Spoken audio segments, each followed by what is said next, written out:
My name is Zach Arnold. I'm a Hollywood film and television editor, a documentary director, father of two, an American Ninja Warrior in training, and the creator of Optimize Yourself. Whether you're a creative professional, an entrepreneur, a weekend warrior, or even a professional athlete, I strongly believe that it is no longer necessary to sacrifice your health in order to be successful. Throughout my own career, I have battled attention issues, anxiety, burnout, and back in 2005, after almost losing the battle with suicidal depression, I had had enough. I was done barely surviving. I wanted to thrive. Since then, I have obsessively searched for every possible way to optimize my own creative and athletic performance. And now I want to shorten your learning curve so you can forge your own path to greatness without sacrificing your sanity in the process. You ready? Let's get started designing the optimized version of you. Hello and welcome to episode number 71 of the Optimize Yourself podcast. If you're brand new, I welcome you and I sincerely hope that you find today's conversation inspirational. And if you're a regular listener, welcome back. Whether you're brand new or you're a seasoned vet, if you have just 10 seconds today, it would mean the world to me if you clicked the subscribe button. Because the more people subscribe to the show, the more iTunes and the other platforms recognize it, and then the more people you and I can inspire to step outside their comfort zones to reach their greatest potential. In addition to iTunes, you can also find the show on Google Play, Stitcher, Spotify, Overcast, TuneIn, and a whole bunch more. If you want to see our entire index of past episodes and subscribe with a single click, just visit optimizeyourself.me/podcast. Today's episode is part 2 of a 2-part case study that dives deep into the question that plagues so many of us trying to land their dream job in scripted entertainment. To assist or not to assist? That is the question.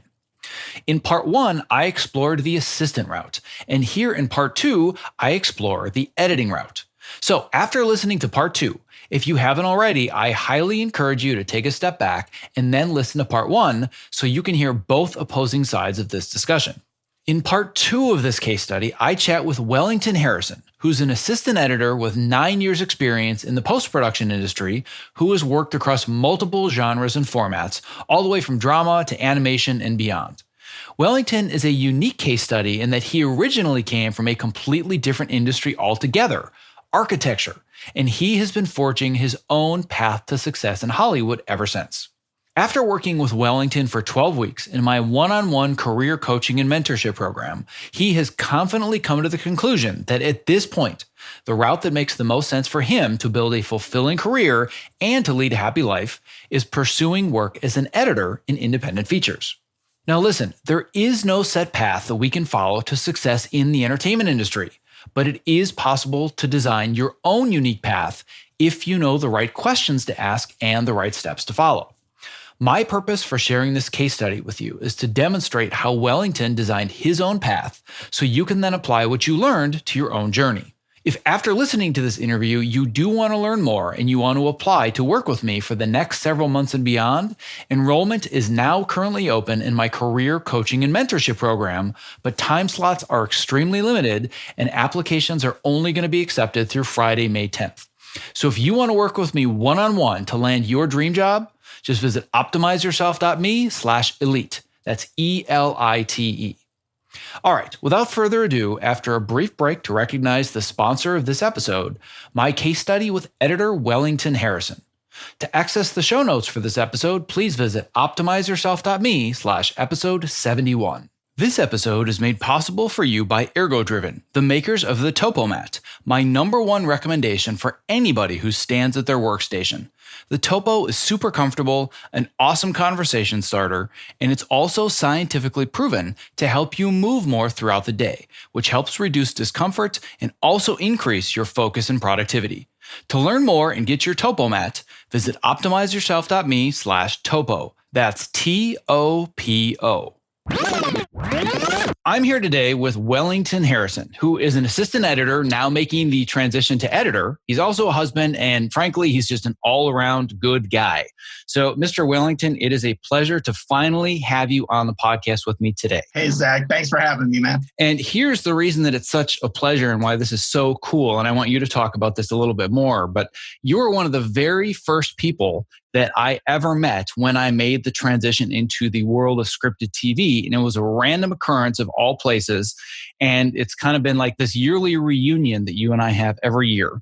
So before we kind of go into your own journey, I would just love for you to explain how you and I got to know each other, because this in and of itself is kind of like a mini clinic on networking. So tell people that are listening today a little bit about who you are and how you and I came together. I've been through a bunch of different industries. I started in graphic design. I moved over to marketing.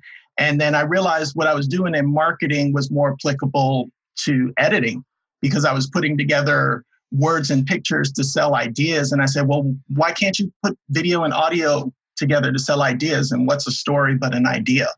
So I've gone through this very long path of finding where it was that I felt I could have the most impact, the most resonance. And as I move through my career, I start to see where exactly it all fits in. So Zach and I, we met at EditFest, and it was very simple. We just walked over and we just started talking to each other. And since then, every year at EditFest, I just say, hey, Zach, how you doing? What's going on with you? What's going on with me? And we take it from there. Well, the joke that I've made to you several times is that it just doesn't seem like an edit fest if you and I haven't caught up and chatted together for a while. It's like this yearly reunion that we always have where it's like, oh, it's Wellington, must be edit fest. And then we chat for a while. But one of the things that's really funny about the first time that we met is that it was one of your, and you can correct me if I'm wrong, but it was one of the first networking events that you went into in this industry. And one of the things you had mentioned in your intro is that you actually came from the world of architecture first. So you came from a very different world, not just marketing, in a similar industry, but in a completely different industry than where we are now. Yeah. But it was your first Edit Fest, correct? Oh, it was my first LA Edit Fest. I knew I wanted to get into editing because it was something that I enjoyed when I was at University of Buffalo. Film was my minor, marketing was my major, and I ended up loving film a lot more. And one day I got assigned to be an editor as part of my class project, and I wasn't really looking forward to it. And then I lost a whole day and a half just editing, and I was so focused about that it clicked in me. Something said, this might be worth doing. So since then, I've just kept focusing on that. Well, one of the things that I just find apropos about that meeting at EditFest is that it was your first LA EditFest and you were just transitioning into the industry. And there's probably a part of you that was thinking like, who am I and what am I doing here? And, what business do I have to be here? And the funny thing is I felt exactly the same way. Because that was my first Edit Fest. The circumstances were a little bit different because I was actually speaking at Edit Fest, and I was on Norman Holland's. Rest in peace, Norm. We all love you. But I was on, I believe it was either his first or one of his first Lean Forward Moment panels that he did. And I was on there with James Haygood, who had done like Tron, and he's done a bunch of big stuff. Lisa Lasik was on that panel, who's done the Avengers and Buffy the Vampire Slayer. Joe Leonard, who was doing Glee at the time.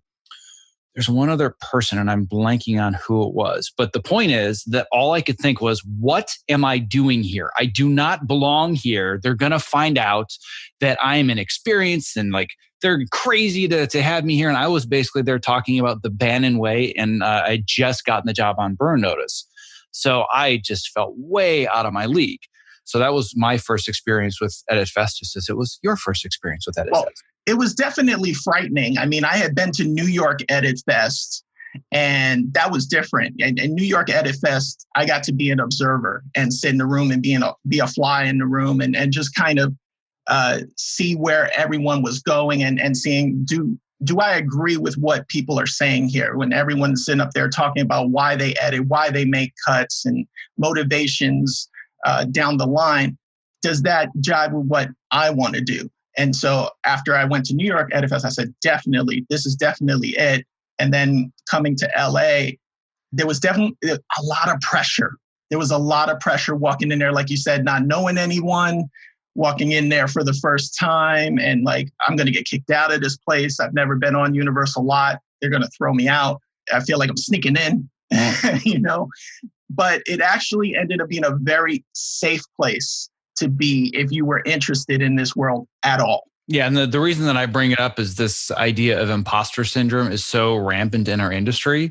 And, for me to be on the panel and have been at the place where I had broken into scripted television, I was feeling the exact same thing as everybody else. So I guess I just bring that up as a bit of a tangent, that for anybody that is in the networking world and trying to break in and trying to meet people and you're feeling like you don't belong and you're going to get figured out. Well, guess what? That's how everybody else feels, including the people that are on the panels, just like I felt. So I'm just saying that to allow everybody else that space to be human, because they always feel like that when they go into these situations that they have to always know what they're doing and be all perfect, and that's not the case. Well, and another point is, how did we meet? We met by just having a conversation that happened naturally. It wasn't, oh, I'm checking off my list and I need to talk to that guy or this woman or whoever. We're having a conversation, and it was a good conversation. So we decided to have another one. Yep. And the funny thing is, it was the very first conversation I had. I showed up, I got my badge, had never been on the Universal lot. I was kind of a deer in the headlights. I think I grabbed like a cocktail, plate or something of like hors d'oeuvres, put my plate down on the table, and there you were. And now it's like 8-9 years later, and we still keep up every year. So it's a good sounding point. I say to everyone, go to EditFest and also go to Invisible Artists. They're good shots in the arm. They'll keep you focused, and they'll keep the creativity buzz flying within you. Exactly. Well, speaking of this idea of keeping focus, the reason that I really have you on this call today is, full disclosure, you and I have been working together quite intimately for the last 3 months or so. You've been a member of my coaching program, and we've been trying to figure out what is the best path that's going to make the most sense for where you want to go in this industry, because we are not becoming doctors. We are not becoming lawyers. And it's not like we just have to follow these steps, get a certain grade point average, get a certain score on a specific test, and then get a degree, and then be an intern or a resident or whatever the process is. We have no path. And that discourages so many people because they feel like they can't follow a set of rules or paint by numbers. I see it as encouraging because you get to design your own path that makes the most sense for you. And a really, really common question that comes up when you're a little bit later in your career, like you're no spring chicken, just like me. You're not coming into this at 22 years old saying, oh, I want to work in the industry. You've been around the block a while. You've done a whole lot of different things. And the question that always comes up is to assist or not to assist. And if you ask somebody in the industry that has a lot of quote unquote experience, they have very, very specific answers. And everybody believes that their answer is the right one. So some will say you absolutely cannot be an assistant. If you've been an editor, you can't degrade yourself that way. You can't take the step backwards. They may be right based on the circumstance, but they may be wrong. And other people would say, oh, you have to become an assistant first. Nobody's going to hire you as an editor in scripted, for example, or features if you've only done reality or whatever the specific things are on your resume. But there isn't a right answer. It's based on your own personality. It's based on the things that you really want to do. It's based on the relationships that you have. So you're somebody very specifically where you and I had this conversation.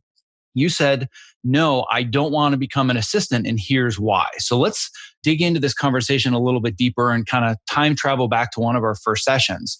And this is something that I think is really important for people to hear, that there isn't a wrong answer, but for you, you're confident in the direction that you want to go. So let's talk a little bit about this. The first thing is everyone's path is everyone's path. Every single way that you're going to pick is individual to you. And that's like the gift and the curse at the same time, because you want a little bit of guidelines. You want a little bit of instruction on how am I supposed to move forward. But it's going to be different because, like you said before, everything is based on your interests. And the hardest part of that is identifying your interests. Now, some people, they know what they want right away. It's just this, and that's fine. There's nothing wrong with that. But not everyone can be that clear. And so you may need to explore. And so becoming an assistant editor is a great way to explore post, because it's not just one track. You're not just an assistant editor and then you become an editor. It doesn't just work like that. There are a lot of different ways that you can go. So you can become an editor. You can become a visual effects editor. You can go down the sound route. There's multiple editors in sound. So there's all these different ways. You can be a producer, you can be a writer. There's all these different paths. It can be overwhelming. And so the most important thing that I've learned through this process is you have to take the time to identify what it is you want to do. And it may seem simple, but it can be the hardest thing. Oh, and it's impossible for so many people. And I think they get into this trap where they think, I just have to find the next job. I just need to quote unquote get my foot in the door and then I'll figure it out. But the problem that so many people run into is that they're trying to climb the ladder and they see the first rung of a ladder and they just want to grab on. They want to be climbing some ladder. And then they get about halfway up and they're standing there looking down. They're like, crap, I don't want to be on this ladder, but I'm too high to jump off. That looks dangerous. So now what do I do? And they feel the sense of, well, I can't go backwards. I can't climb down. What will people think of me, right? But at the same time, if that's part of your journey, that's part of your journey. And in part one of this kind of two-part series about to assist or not to assist, I talked to my current assistant editor on Cobra Kai, Chris Kavanaugh, and his journey is very different from yours.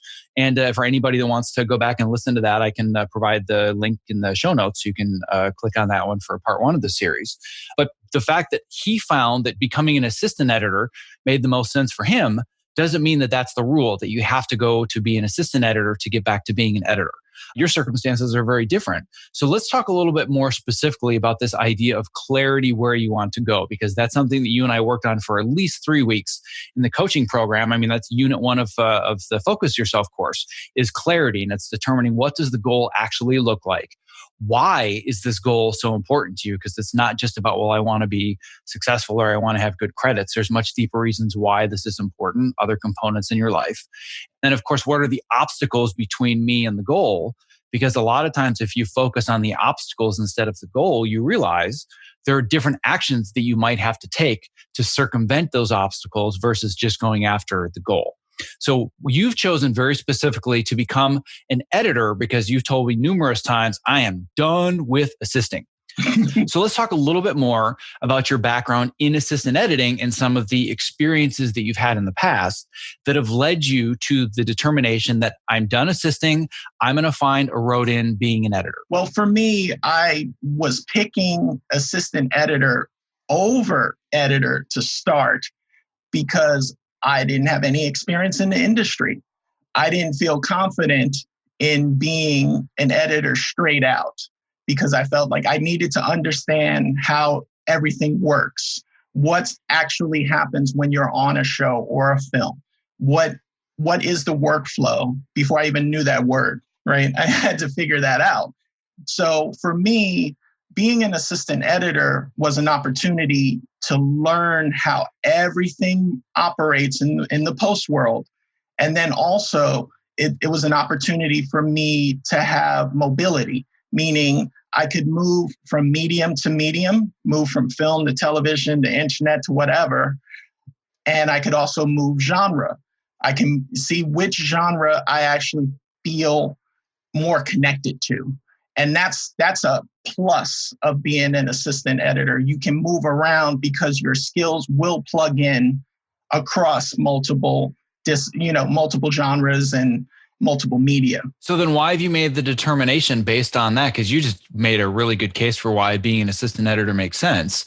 What is it that kind of drove you to the point of saying, I'm no longer going after assistant editor opportunities, I'm turning them down, and I'm going on the path to being a feature film editor, specifically indie films? For me, it became a little bit of a Groundhog Day where you're repeating some of the same things over and over and over again. And there are creative opportunities, but that tends to not be your primary focus. And I just wanted to just stop and focus on creatively telling stories. And it was just, there's a lot of management that goes on as an assistant editor. You're managing the project, you're managing the flow of information in and out. And that is a large part of what you do.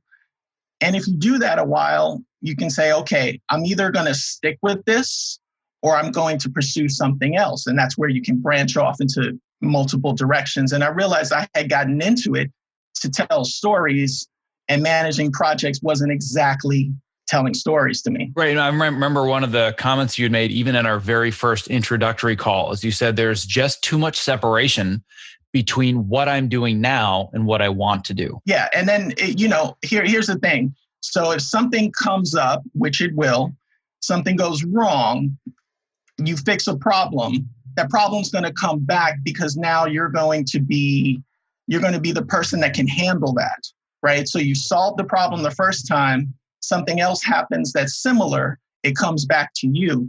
And that's not a bad thing. That's a matter of trust. That's you're able to get this done. So you're being counted on, you're being relied on to do this aspect of it.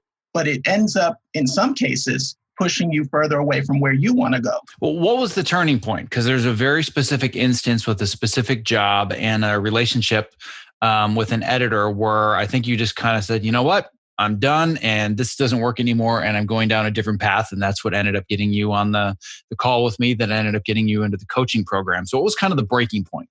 Well, it was a compound thing. It wasn't just one event. It was the combination of things over time. And what I was seeing was not enough opportunities in the creative area. So there are, for some editors, maybe working television, you'll have a chance to do some sound and you might get to do some polls and you might get to clean some things up. You might work on some VFX. But, when I pulled back and I looked at it, I would say as an assistant editor, the opportunities to edit weren't what I had wanted. That just wasn't what I wanted. So I said, okay, well, I need to work on editing. I need to work on that aspect of it. So I'm just going to focus on that. We don't have to get too super personal if you don't want to, but I think one of the important discoveries that we had, and maybe it wasn't a discovery, but it seemed like there was at least a little bit of an aha moment where we realized pretty early in the process that you had kind of a bumpy relationship on your previous job and things weren't jiving. And I think that especially as an assistant editor, when things are really tough with an editor, it's so much easier to kind of take on the responsibility yourself and say, oh, maybe I'm doing something wrong or, whatever it is. But then at the end of the day, you realize it's just about the relationship and the relationship just wasn't working. I want to talk about that a little bit before we kind of go down this idea of how you and I have defined the path that makes the most sense for you. Well, relationships are key, and being an assistant editor prepares you for being an editor, right? So the relationship between an assistant editor and an editor is similar to the relationship between an editor and a director in the way that you kind of talk to each other, the way that you understand story, the way that you move about. And when that isn't working, it just, for one person or the other, it will just sort of derail everything. So, you have to recognize along your path how the relationship is going and do whatever you can to make that smoother and try to figure it out. And sometimes you just can't figure it out. Sometimes it's just not going to work. So, you hit the reset button and then figure out where you're going to go. And what I figured out was that I didn't want to reset on being an assistant editor. I just wanted to focus on the thing that I love. And I just love storytelling. And one of the other reasons you would come to me as well, and again, don't need to get too personal if you don't want, but as a listener of the show, you know that I like to go to all the deep, dark recesses that most everybody's not willing to talk about. And one of the other reasons that you came to me at the very beginning is because you really had kind of a big blow to your confidence because of what had happened with that relationship. Objectively, sure, you can stand back and understand why it happened, but still, it's a blow to somebody's confidence. And I think that was part of the reason that you came to me as well. Is that correct? Yeah. I think if you get to a point where you're trying different things, you're going out of your comfort zone to fix problems and they're not getting fixed, then you're like, do I even know what's going on? So you'll ask yourself questions like that. And it does bring a lot of doubt, and things that you were very sure of now become shaky. Because you don't know did I build the wrong foundation somewhere? And so you ask questions because you are getting criticism on one end, and you can take it in, you can refuse it, but I think you have to grow from it. You have to use it to make yourself better in the end. Agreed. Yeah. So we've now determined that you've decided based on all of the past experiences as an assistant editor, nothing wrong with being an assistant, but I'm done. Right. From this point forwards, I have made a confident determination. I'm very clear about the fact that assistant editing no longer makes sense for me, and I want to be an editor. Correct? Correct. And it's not wrong for other people. It's just the choice I'm making. Like I said, these are all individual paths. My path is not equal to anyone else's. So there is a level of it being its own snowflake. Exactly. And I'm glad that you brought up the path, because that's exactly where I wanted to go to next. The part of the process that we went through in the very first week, as I do, is called a baseline assessment. And we talk about a whole bunch of different areas in your life. And even though I knew that this was going to be career oriented, we talked about, how much you're moving during the day and how productive do you feel you are? And, are you getting enough sleep? And are you focused? Are you distracted? Whatever it is. But then another area that we talk about is specifically your mindset. And you'd scored yourself at a mindset of a 9 out of 10, being very confident that I am now an editor and I just need to figure out what that path is. However, when we go to the next area, which is the path and being able to define it on a scale from 1 to 10, do you remember what your answer was? It was like a 3 or a 2. No, your answer was a 1. Oh. A 1 out of 10 when I asked you about how you felt about your level of confidence of what the path is. So now 10, 11 weeks later, where would you score yourself on a 1 to 10 as far as what the path looks like? The path is definitely now an 8. Awesome. Well, that's good progress. So what I want to talk about then, because this is the biggest problem for people. I don't know how to define the path. And in 10 weeks, you went from a 1 to an 8. So let's help people listening that are at a 1 understand, how did we get you from a 1 to an 8? What are all the big aha moments and the connections that you've made that made you realize, I now understand what needs to get done. I just need to do it. Well, I mean, the biggest thing is accountability, right? It's accountability within yourself, identifying where you want to be. And then are you taking the actions that you need to take? Are you taking the risks that you need to take? And that was the most important starting step for me. Well, accountability is definitely a part of it. But the one thing that I don't want people to think is, well, it's just about, I need to show up every week and I need to do X, Y, Z action steps. And if I don't, then Zach's going to yell at me because I'm accountable. So accountability is a part of it, and being a cheerleader and a coach is a part of it. But for me, the biggest thing is making sure that you understand how to clearly define what the path is that makes the most sense to you, and then confidently take the right actions every single day. So at the end of the day or the end of the week, you look back at your calendar and your to-do list and you say, yep, I'm further ahead than I was at this time yesterday or at this time last week. So what I'm trying to help the audience understand is you've gone from a 1 as far as understanding what the path is to now an 8. But I actually want to talk about, what is that path for you? What are some of the steps that we've gone through, so you actually can say, yep, this is the path that I'm on and I'm at this stage of the journey. And I can see a couple steps later, like if we were playing a game of chess, which is always the analogy that I use, I want to talk about some of the chess moves that we've either already made or that we see in the future that give you this 8 out of 10 as far as this vision of what your path is. Well, I mean, I think the first part was really boiling down and identifying one place to be instead of having things so wide and scattershot. It's being focused on one area. You're going to work on one area right now. You're going to be committed to one medium, one genre, one area. And is it realistic? Also, don't start out and say, well, I definitely want to cut Avengers Infinity War. That's all fine and well. But that is a goal for later in a career, not starting out. So it is part of identifying where you want to start from. And for me, it was saying, okay, not only do I enjoy multiple different genres, but I feel strong in comedy. I feel that comedy is an area that is a huge part of my life. And it's something that I can contribute more to. So that was my starting point, is saying, okay, it's comedy. Let me figure out where it is in comedy, because comedy is not the easiest thing, first of all.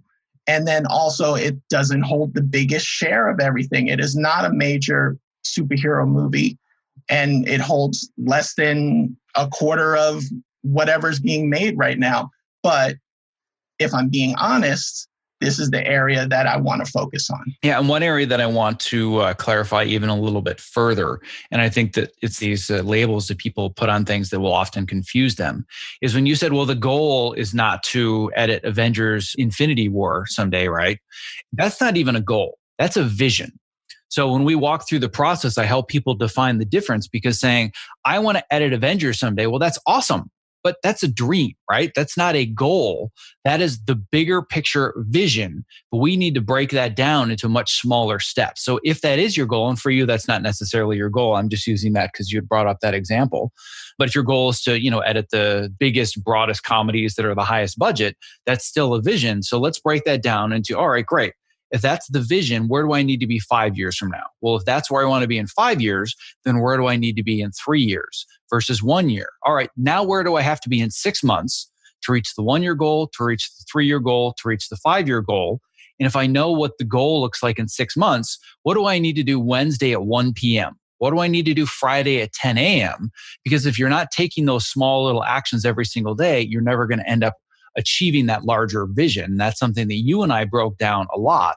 And I think that's where a lot of the clarity comes from. So what are some of the specific things that you and I have talked about as far as looking at the vision, but then breaking it down into something that's much more manageable and easier to choose, so to speak? Well, I think you gotta build upon tasks. And I think it's important to build upon things that you can actually finish and accomplish. So you may start with this larger idea, this larger project. I want to do this big, gigantic thing. Well, there are so many small projects that are going to lead you down the path. So if you want to edit, well, what do you know? You have to edit. So you have to figure out ways that you can, and you start real small and you build yourself up. And I think that's the most important thing there is the progression of it. Because if you start at this giant thing, it doesn't work out. Well, then you never do it again. And then you never know if it could have been. Right. It's something that I've talked about in the past. I'll create a link to this past episode of James Clear, who's one of the world's foremost experts in habits. And he calls this the Goldilocks rule, where when you're trying to establish any habit or achieve a larger goal, there have to be progressions. So the sweet spot when something is quote unquote just right, the Goldilocks rule, is when something is difficult, a little bit out of your comfort zone, but it's still something you can achieve if you put in the effort. So if you're doing these really little tiny tasks that are super simple, like saying, well, you know what, I'm just going to do another assistant editing job because it pays and I'm really skilled. And frankly, I'm just going to walk in and it'll be a walk in the park, right? Well, that's too small. Or you say, well, the assistant editing thing, that's too easy for me now. So I'm going to go after a $50 million comedy and I'm going to be the editor. Well, that's going to be nearly impossible to make happen. So you need to find a goal that's just right. And you found that sweet spot, which is that you want to edit lower budget comedies. And like you said, we just narrowed it down to the exact ladder that you want to climb. So you're like, okay, well, I see what the ideal is someday, what the big picture is.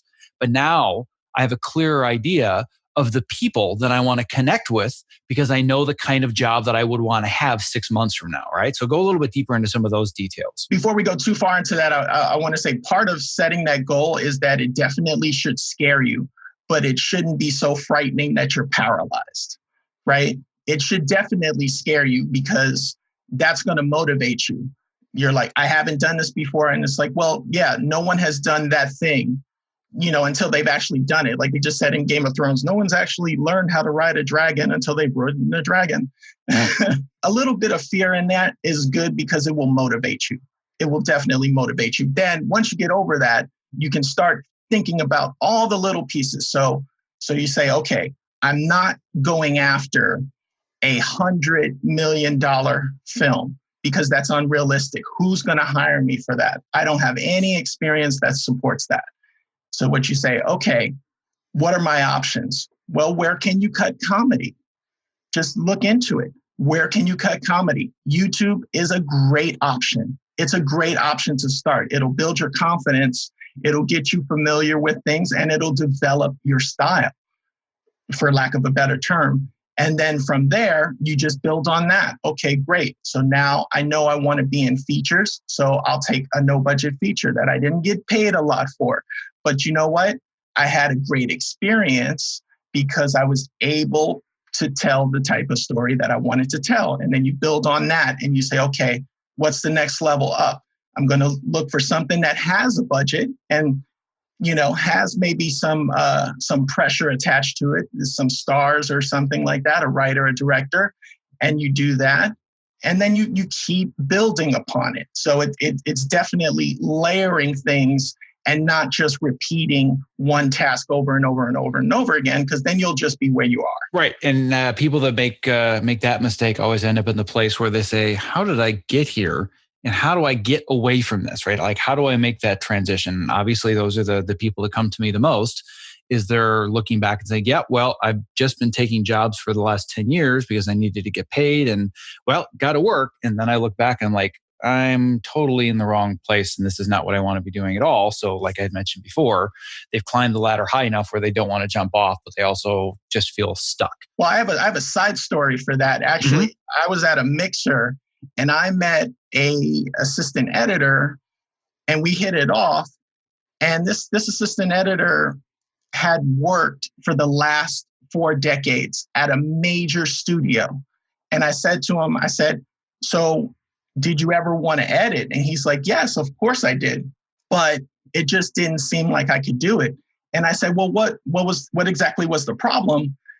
And he goes, well, the projects kept coming in. So he was reacting. And I think that's something that I did. And I don't know if other people feel the same way, but there is a reaction to, oh, I'm on a progression because the projects are going up, the visibility of the projects, the money on the projects, whatever your responsibilities on the projects may be going up. But is it going in the direction that you want to go? Because momentum is only good if you're facing the direction that it's going. If you're turned around, then that momentum is an undertow. So you want to avoid that. You want to be going forward with whatever momentum you're building and making sure that your energy and your time is just being utilized in the way that you want it to be. Because at the end of the day, we all work for ourselves. We don't work for giant companies. We work for ourselves. Yeah, no question about that. And I think that one of the traps that people fall into, if we're using this example of somebody that's been an assistant editor for 40 years, is when the work just keeps coming and coming and coming, it's very easy to get comfortable because you don't have to put in the effort to network and you don't have to get out there and learn new skills. But I also think the mistake that a lot of people make, and this is from me talking to a lot of people about this, getting a lot of their life stories emailed to me or working through the coaching program, is they're waiting for the opportunity. It's like, well, the editing opportunity just never came up. It's like, in 40 years, really? Like, there was never an opportunity. It's because you're waiting for the opportunity. But what I told you and I tell everybody else is that you're not waiting for the opportunity, you create the opportunity. You have to make it very clear what your intentions are and you have to create that opportunity. And then actually that also goes back to a little bit of that fear. Like, you actually, it sounds silly, but don't be afraid of fear.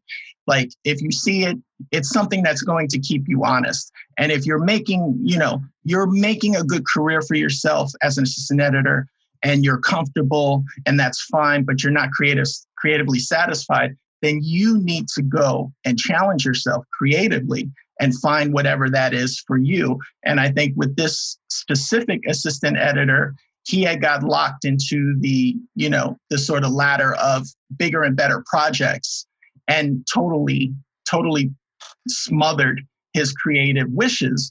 And it's something that comes back, because if you actually wanted that, well, it's not going to go away unless you actually do it. Well, and I think another thing that makes it so easy to fall into that trap is that people don't spend enough time defining what success means to them. Because to somebody on the outside, they could look at this guy's resume of 40 years assistant editing on whatever high-level projects these are, and say, man, you are so successful. But if in your own mind, your definition of success is editing indie films as opposed to assisting on bigger budget projects, well, then you're a failure.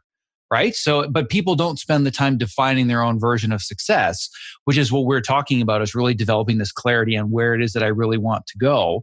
And you alluded some to this idea. And these are kind of the three fundamental philosophies that I teach people is that number one, you have to know which ladder to climb. Number two, you have to be awesome at your craft. And we've talked a little bit about this idea of, well, that might mean finding stuff on YouTube or, lower budget stuff because I want to develop my craft.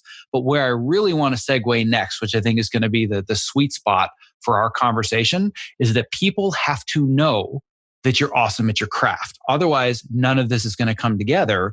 And that's the area where you and I have focused so much of our attention is networking. So let's talk a little bit about where you started as a networker. Networking, is difficult, I think, for editors and assistant editors because we're all some shade of an introvert, right? We don't feel comfortable necessarily in a room talking with people, even if it is a safe space. You don't necessarily feel comfortable doing that. And then you don't want to feel like a car salesman. You don't want to feel like some kind of fake fraudulent person selling this thing. So that's the turnoff for a lot of people. And what you have to resist in that is that you can be the world's greatest whatever, but if nobody knows about it, then the world will not know about it and it won't be true. So you're not going to become that person. So just go out and you have to take little steps. Don't get caught at the back of the room, just looking at the room. You have to challenge yourself, go out of your comfort zone and start meeting people. Then it's also, okay, well, if I'm on this focused path, should I be focused about who I'm networking with? Of course you have to be. You have to identify the people that are doing the thing that you want to do and find that person that you connect with there. And that can be a huge challenge. Just doing that part, that can be huge. It's like, well, I don't know. I've never done it. Well, spend the time, slow down, think about it, and then see who is it that relates to you and who do you think you might get along with. Then you go and you meet the person and maybe you will get along, maybe you won't. There's no guarantees there, but you keep going at it until you find that connection. And once you get the connection, you'll be off. There's no question about it. If you care about it in any way, shape, or form, it'll just be off from right there. Tell me a little bit about the quote unquote mode that you used to be in a networking, because this was such a brilliant analogy of what I think so many people do when they network. And you like the way you describe, I can't do it any better than you did. So clearly from the laughter, you know what I'm alluding to. Yeah. So talk to me about your old networking strategy. Okay. The old networking strategy, which was comfortable for me, was something I call gravity mode, which is I go into the room and I exude my gravity and see who gets caught in it and pulled in. And that's easy, right? That's really easy. It's easy to walk around a room and stand here and then somebody eventually will talk to you. But are you accomplishing any of your goals by doing something like that? Chances are no. It's a nice way to be passive. It is a really nice way to be passive. You go into the room and whatever happens, and that's cool. But if your goal that day was to get to know someone that was there, you didn't spend enough effort. So it's a very passive, low energy thing. And I did have great conversations as a result of it. So it justified it in my head. But then after the fact, you say, well, I met all these great people that don't do anything close to what I do or that I want to do. So being focused doesn't hurt. It only makes it better. It really does. Speaking of being focused, the approach that you talked about is something that is often called the shotgun approach. So I told you very early in our process that we're going to get rid of the shotgun, and you and I are going to do a very different form of hunting from now on. So how do you and I hunt now? Oh, it's all sniper laser rifle. It's like if it's not the right thing, it's getting trashed. Exactly. You and I are setting up for a shot 1,500 meters away from the target. We're calculating the wind speed, the pull of gravity, and the rotation of the earth to make the one shot that's going to make it possible for you. And let's talk about some of the specifics that you and I have worked on to start playing the sniper approach versus the shotgun approach. Well, like you said, it's digging into the area. And what you may find is, at least for me, was that when I dug into the area of comedy, it wasn't general. It wasn't the general Seth Rogen kind of thing. it was, no, you know what, at this point, I would like to work on something more culturally relevant. So I started looking at comedians that I related to more and movies that I grew up with that I loved. And then we spin out from there. And who's making those movies? Well, the problem is that those movies aren't being made right now, but there's a possibility that they will be. So get to know those people, the people that made the things that you love, and then that'll lead into the thing that you love. Well, and going a little bit further down the rabbit hole of this idea about finding projects that you love and finding people that you would love to work with, obviously that's made it much easier for us to put together a networking strategy. And you and I have spent weeks on just building spreadsheets and figuring out, well, yeah, I want to network, but who do I network with, right? So we've gone down the IMDb rabbit hole and we built all these different connections and links and spreadsheets and basically spreadsheets on steroids. But when you hunt with a sniper rifle, the last thing you want to do is have your sniper scope on the wrong target. So what I want to talk about a little bit, if you're willing to, and again, I'm not trying to point out the fact that you made a mistake. I think this was a great learning experience, but I want to walk through what you and I just did in our last session, where you were really laser focused, targeted on one person and wrote this great outreach letter. But then we realized you had the sniper rifle pointed at the wrong target. So let's talk a little bit about that, because this is so key to this process of getting where you want to get. So for that, I had identified a project that I would kill to work on that interested me, more than just the script. It was all of the people that were involved, the type of humor, this sort of comedy narrative that I grew up with. And I said, okay, well, guess what? I actually know someone that's working on this project. Okay, great. I'm going to talk to that person. And so then I spent the time and figure out, well, how am I going to talk to this person? Well, this person is a specialist in this area. Well, that's an area that I'd like to learn, so I will approach it that way. And then I spent the time and I put it all in there, only to have it revealed to me that, guess what? That's not going to help move you forward. That is a great conversation to have, but it's not going to give you any forward traction. And so why not? Because it's not directly aligned with what I want to do. It's a part of what I want to do, but it's not the part. It's not the core of what I want to do. It's sort of on the side of it. So not wasting any more effort on that, refocus and say, okay, well, who is the person? And just spend a little extra time and say, okay, maybe it's not this project. Maybe you have to look at a different project and find who is the person that you need to talk to. Yep. And I want to go even deeper into the details here. And we don't need to use project names or use people names, but I do think it's really important to give as specific an example as possible, because so many people make this error. And you had come to me last week. The assignment was that I wanted you to write a first draft of an outreach letter to somebody very specific based on all of the networking research and the spreadsheets that we put together, so we could have that sniper rifle approach and build the right relationships with the right people. And I always say that the number one way to build a relationship and eventually get where you want to get is you need to provide value to others. So it's not just about me, what can this person give me? You want to make it reciprocal and provide value. So you think best case scenario, what is the outcome of building this relationship? And in this situation, obviously the best case scenario is either they hire you to edit your next independent comedy feature film, or they refer you to somebody that's going to hire you for your next independent comedy feature film. However, this person that you were targeting through no fault of your own was a dialogue editor. And you said to me, well, I really want to work on improving my dialogue editing. In the outreach email, it said, listen, again, this is not cold outreach. This is somebody that you already knew. So it's not like you were starting from square one, but you said, I would love to learn more about your specific craft. And in return, I've got a whole bunch of ways that I can provide value teaching you this trick in Avid or bin organization or whatever it is. You'd put all this time into it, had perfectly crafted this letter. And what did I say to you about 5 minutes into it? This isn't the person you want to contact. And why is that? Because they're not going to be able to offer the advice that you need.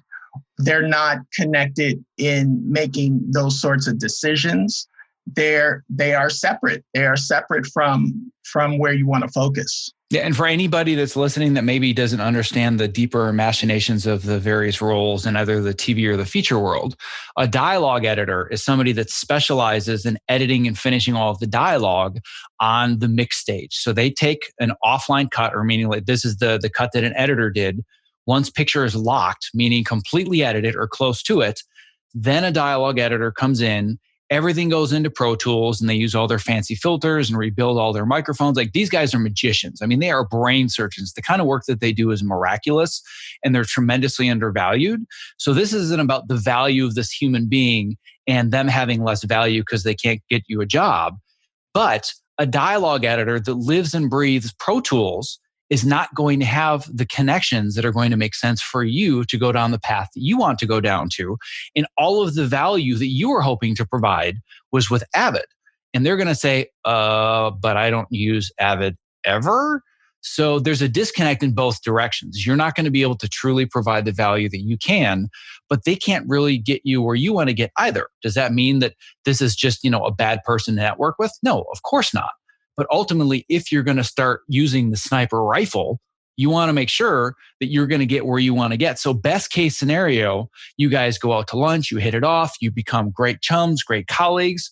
She or he is going to start passing you off to people that don't really make a lot of sense in the world that you want to get to. Or if there's a job offering, it's probably going to be in the sound post-production space, which is the last thing that you want to do.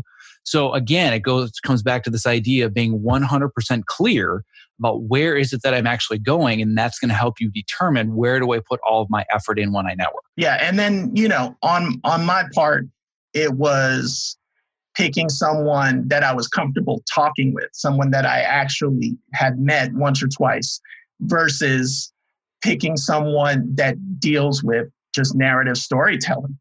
Like just go with the thing that you are being focused on. Like you are just focused on this narrative storytelling. Find an editor that does narrative storytelling. Exactly. So the one other area I want to go, and I want to be respectful of your time and respectful of the audience's time, because I try to keep these to an hour if I can. So we've got a few more minutes. But the last area that I want to go to is this concept of dominoes. And I love me some analogies, all about the analogies. And by the way, like half of the analogies that I use from now on, I'm going to be stealing directly from you because you have some of the best analogies and metaphors ever. And every single week you'll be like, oh, there's this thing. I'm like, dude, totally stealing that. So we're brothers from another metaphor mother, so to speak. I want to talk about this idea of the dominoes a little bit, because I feel like this is an area where so many people get tripped up. And we're going to talk just about networking, because at first you and I were thinking about, does the domino need to be that you need to move more and exercise during the day so you have the energy to do outreach? Do you need to spend more time building up the relationship with your family because there were issues with, when you're on a job, and sometimes the relationships break down and become more distant. So those are kind of the big picture dominoes. But then when we got down to networking, people think, all right, well, my focus is networking. But you can break networking down into so many sub dominoes and decide what's the order that I need to do these in. And for you specifically, it was talking about, doing networking research and making sure that I'm researching the right people, like we've talked about. But then should I develop my skill of being better at in-person networking versus doing outreach emails? So there's a whole bunch of different areas that we decided to kind of focus on and put in the right order. So where are you right now? If people are like, well, where is he in his path? Because he's designing his path between week 1, where we started. He was at a 1, had no clear where he was going. Now he's at an 8, and hopefully I can do a follow-up call with you in a few months once you've landed that job as an editor on an indie comedy feature. But if you're at an 8, break down for the audience your mindset and how you've laid everything out, so you know that tomorrow morning at 10 a.m. when you're doing that certain thing, you're confident this is what I need to be doing. Yeah, I think it was illuminating to see not to just network for networking's sake, and to be even more focused. Even when you feel like you're being focused, there's an additional layer that you can always add to it. So for me, it's definitely saying comedy narrative editors. Who are they? And so it's taking the time right now to identify them all and then walk down that path and say, okay, are they working on things that are relevant to me? Yes or no? And then reaching out and seeing what relationships develop from there. And then just, just being myself. Like being myself has been a huge part of it. It's been not repressing that and just relaxing and allowing things to happen a little bit, because I don't know, it just seems that once you're calm about who you are, it opens up all those doors down the line. So if you could break down for me the next 3 months, so to speak, and obviously we can't predict the future, but I'm a big believer that if you can see the steps, you don't know exactly when things are going to happen. You don't know who the exact person is, so to speak, that's going to make that opportunity come along, but you can still create your opportunities. So if you were going to kind of prognosticate for me, so to speak, and say between now and whenever I land that first opportunity, in general, this is what I believe the path looks like. Do you feel like you can do that at this point? Well, I mean, for me right now, it is reaching out to narrative editors. And while I'm doing that, I'm also pursuing actual comedy to edit. And it's also, doing YouTube videos, doing small indie things, doing small student films. There's a whole bunch of things that are available to us that you can cut if you put yourself out there, because everyone does want good work and it's out there. There's a lot of work out there. So it's been identifying those editors, reaching out to them, and then picking up opportunities to practice that skill. So the final area that I want to hit real quick is kind of going back to this idea of clarity of the goal. And when we worked on this, one of the biggest things that I always tell people is when you define a goal, you have to be careful about thinking, is this something that I can control, or does it require an outside opportunity to present itself? Because that's where so many people get stuck, is they feel like, well, I have to have my job by this date. And if I don't get it, that means that I've failed. That's binary. Either I succeeded or I failed. We have put you in the power position. So I'm going to go through and just read the first sentence of the goal statement that we devised. And then I want to make sure that you still feel confident that this is something that's going to happen, because if it's not, then I have failed and I'm not done my job. So just the first sentence was, I will have the skills and the confidence to cut a no budget film that has a story which resonates with me by August 28th of 2019. And we're in April right now. So how do you feel about this goal that we set for you a couple of months ago? How do you feel about it right now? I definitely feel that I've moved significantly in the last few weeks towards that. I'm actually getting more and more clear that it's not just this one feature. It's an area more than that one feature for me. Excellent. All right. So a final question I have, and then I will let you go. If somebody, say it was somebody that listened to this podcast today, or it was a friend of yours, or somebody were to approach you and say, hey, I heard about this program that you're working through. I don't quite get it. Explain it to me in, a couple of sentences, just, in lay terms. Help me explain this to somebody that's still not really quite understanding how the process works and what you got out of it. Well, basically the idea is that we don't have these clearly defined paths on which to go. So every now and then you just need someone to help you out, to work through it. And, not everyone has a support structure that they can just rely on that's going to straighten that out for them. A lot of people go out and you seek some direction. And this is an area where you can get some direction, and it's helpful. And you just work through it. You're going to get exercises that will teach you how to do the thing that you need to do. And based on that, you can learn to grow. Love it. Couldn't have put it any better myself. We could seriously geek out for another half an hour, but unfortunately I can't. I'm going to be jumping on another call and another recording soon. But I want to thank you so much for, number one, allowing me the pleasure and the opportunity to work with you for the last 12 weeks we've been working together. I have learned a ton from it myself. So I appreciate just your honesty and your willingness to work really, really hard. But I also appreciate the fact that you were willing to share your story and warts and all, where you are in the process with my audience today. So I really, really appreciate that. Thanks for having me, Zach. I appreciate it. Thank you for listening to episode 71 of the Optimize Yourself podcast. To access the various links and resources, just visit optimizeyourself.me/episode 71. Now, as a reminder, this was only part 2. In part 1 of this case study, I chat with Chris Kavanaugh, and he decided that his path to success included a move to assistant editing in scripted television. If you want to learn how he and I worked together to decide that this was the right path to lead him to a fulfilling career, you can visit episode 70. And as a final reminder, if you're interested in learning more about my one-on-one career coaching and mentorship program and you'd like to apply, please visit optimizeyourself.me/elite, ELITE. Slots are extremely limited, and I'm only going to be accepting applications through Friday, May 10th. Thank you for listening. Be well.